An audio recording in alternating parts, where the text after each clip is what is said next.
Davao del Norte ay opisyal na naitatag bilang isang hiwalay na probinsya noong May 8, 1967 sa bisa ng Republic Act No. 4867. Ang pitsa ng anibersaryo ng pagkakatatag nito kasama ang Davao del Sur at Davao Oriental. Ang lungsod ng Tagum ang kapital at pinakamalaking lungsod.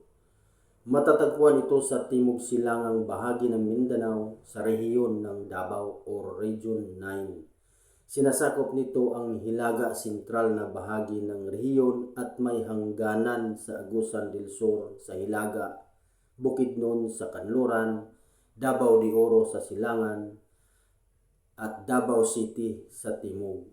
Kabilang din sa jurisdiksyon nito ang buong Samal Island or Island Garden City of Samal sa Gulpo ng Davao. Kilala ang probinsya bilang Banana Capital of the Philippines dahil sa malawak na taniman ng saging at malaking ambag nito sa industriya ng saging sa bansa. Kasama ang mga kumpanyang multinational tulad ng Dole at Del Monte. Bukod sa saging, ang pangunahing pananim ay bigas, mais, niyog, abaka at iba pang prutas.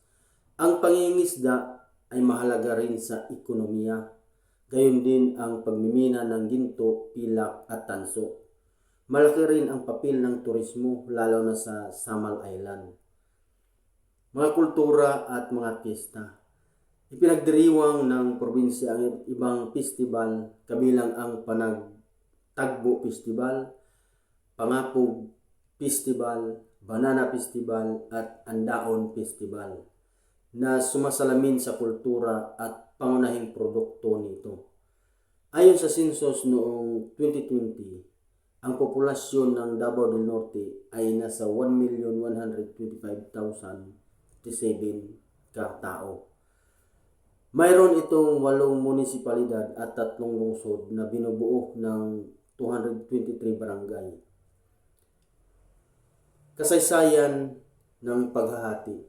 Dati ang kasalukuyang rehiyon ng Davao ay iisang malaking probinsya lamang. Noong 1967, hinati ito sa 3 probinsya.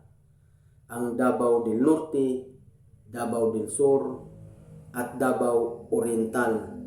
At kalaunan ang Davao de Oro na dating Compostela Valley ay humihiwalay sa Davao del Norte noong 1998 upang maging isang malayang probinsya.